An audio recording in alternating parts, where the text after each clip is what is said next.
Hi guys, and welcome to my channel. Today I'm going to be doing a February reading wrap-up. Yay! So the month of February was maybe not the best reading month for me. It started off really strong, but lately I've been having problems connecting with what I've been reading, so I'll get a little bit into that as we go. I will take off these glasses even though I do quite enjoy them.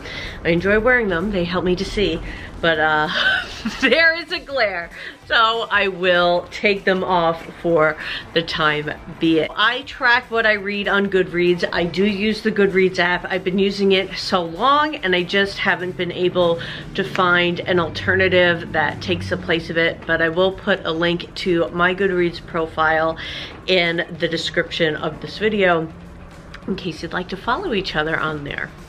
I started off this month reading Skyward by Brandon Sanderson, and that was my first Brandon Sanderson book, and I really liked it. I loved Spencer, I loved all the characters, and I thought the book did a masterful job of opening up, and the way it continued having mysterious elements to it. So what you do know from the very start of the book is that Spencer has a hard time in her life because her father in her community is notorious for being a coward due to something that happened while he was a pilot.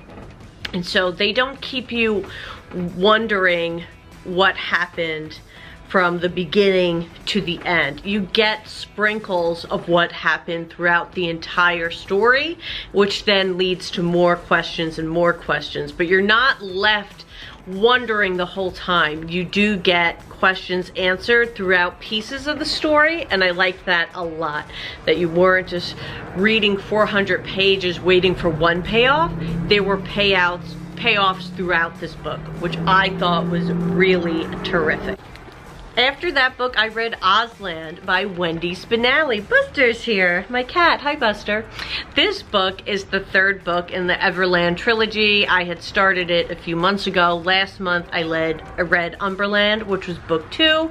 So now, just a month later, I was finishing book 3. So it's nice to get, I've been trying to focus on completing series and reading one after the other as close as I feel I can, so I can finish them up if I like the series. And I liked Everland a lot. This one I really did not like. I mean, it felt like the Oz characters were put in just so this could say it had Oz inspiration. I do not feel like it enhanced the story or better told the story or helped to better end the story. I really found myself skimming through those chapters. The parts with the original characters were nice and better to read, but I really didn't like the new characters that were added to this. Of the 3, this was my least favorite and didn't end things on a great note for me. The next book I read in February was The Silent Sister by Diane Chamberlain, and she is one of my favorite authors. I don't think she's ever disappointed me. Her stories are always just, this was another one that was so full of questions, but you just kept getting more and more and more and more. And when you start to figure out the answers, maybe they weren't exactly what you thought. This was very, if you like Lifetime dramas, it's not a Hallmark movie. You know, it's about a girl and she's trying to figure out answers about her sister who was accused of murder and then committed suicide.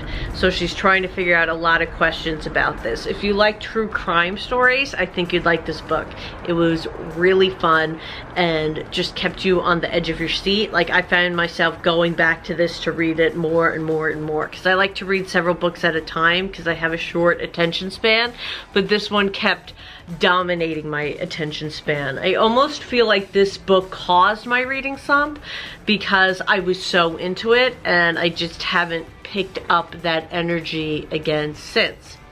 But I will let you know what I read since then. I did keep reading.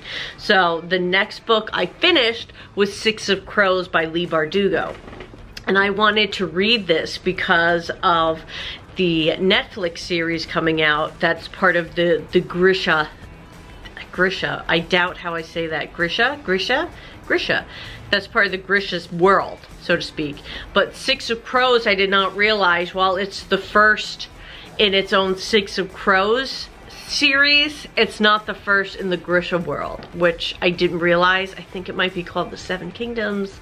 But there is another Leigh Bardugo book that really is your first introduction to this world, so I probably would have preferred to have started with that, but that's okay. I did really enjoy Six of Crows, and I don't think there is a set order of, you know, which of the two series you should start with. If there is, I didn't know it, and I enjoyed Six of Crows just the same.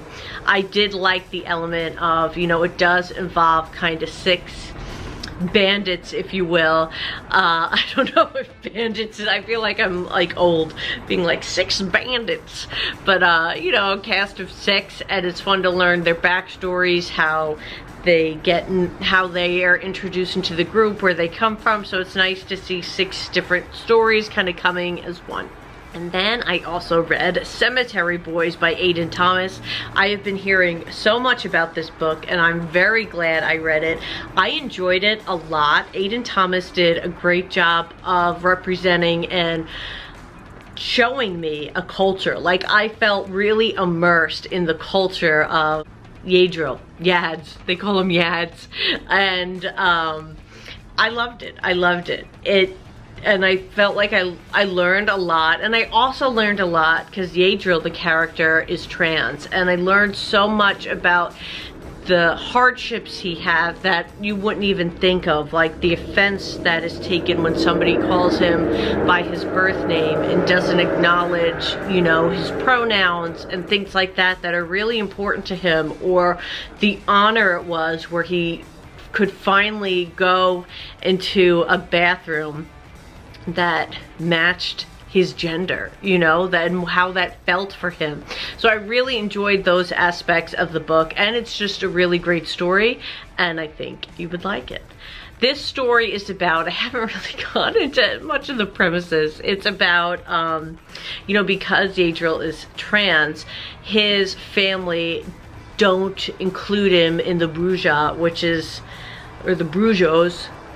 I'm the worst to describe this. Maybe I should just stop. They don't believe that he can do things that the men of their culture do, and he's trying to prove himself, and he's trying to bring back or connect with the spirit, but he ends up connecting with somebody he didn't plan to connect with, somebody from his school, and they learn a lot about each other. There's family relationships, relationships.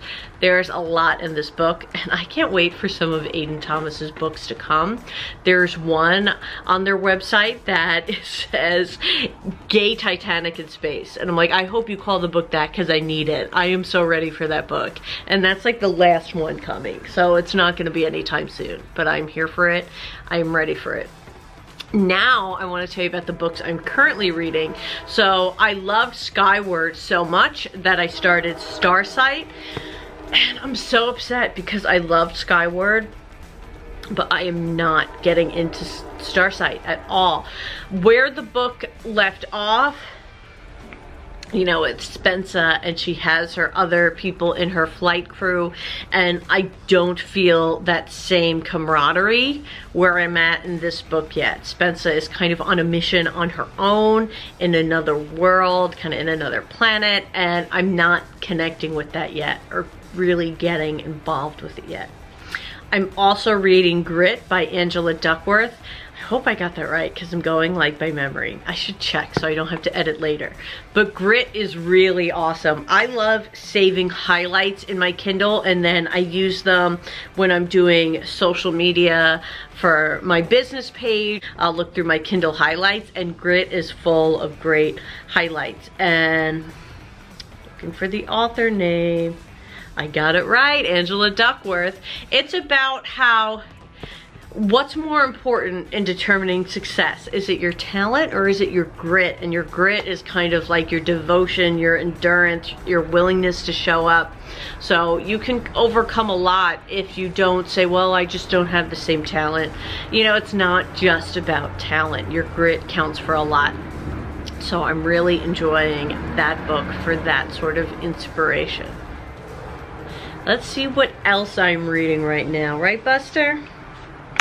I do like to read more than one book at a time. Usually it will be between a fiction and a non-fiction, but I've been having such a hard time with Starsight that yesterday I did pick up The Eye of the World by Robert Jordan. I keep seeing it come up so much in BookTube and people talking about it. So I just started it last night. I barely got far at all. I may even just start it over because I was reading it like right before bed because I was just motivated to get it started. But, and I don't think anything connected through. You know, ever have that happen where it's like it's up late, you're up late, and you want to keep reading, but you're too tired to really take it all in? That's the mood I was in last night. I also am reading City of Ashes, which is book 2 in the Mortal Instruments. So I do, in addition to reading at least 2 books on my Kindle at a time, I then also like to have 1 print book I'm reading. Unfortunately, I really just don't have a wonderful attention span, and as I'm reading a book, even if I'm enjoying it, I'd say after 15-20 minutes I just start wanting to pivot to something else. So I find by doing a chapter of a fiction book and then, or a chapter of a non-fiction book, then reading the rest of my fiction book on the Kindle works for me. And the Kindle I like reading before bed, so this way the lights are out and I can read as long as I want. And then during the day, let's say if I know I have like 15 minutes or a half hour to read, then I'll go for my print book. It's a whole thing. It's a whole thing, but that's how it is here. That's how I do it. That's what I read. So, my question for you, I'm wondering if anyone has read Skyward and Starsight and felt the same. Wondering if anyone has read anything that I've talked about today. And, I thank you for being here. Thank you for watching. I'm still getting the hang of doing these reading wrap-ups. This is only my 2nd one, so thank you for your patience with me as I work on the flow of talking about the books, because I think mostly I was talking about my experience with them and less about the books themselves. So maybe you can let me know what you like and what you look for in these reviews. I think and the ones I watch, it's definitely a mix of both, a mix of opinions and a mix of the story. So, that's it. That's it. I'm looking at my cat. You can't see that. Thanks for watching, and we'll be back with my March wrap-up, where we'll see if I finish Starsight or not. Bye, guys.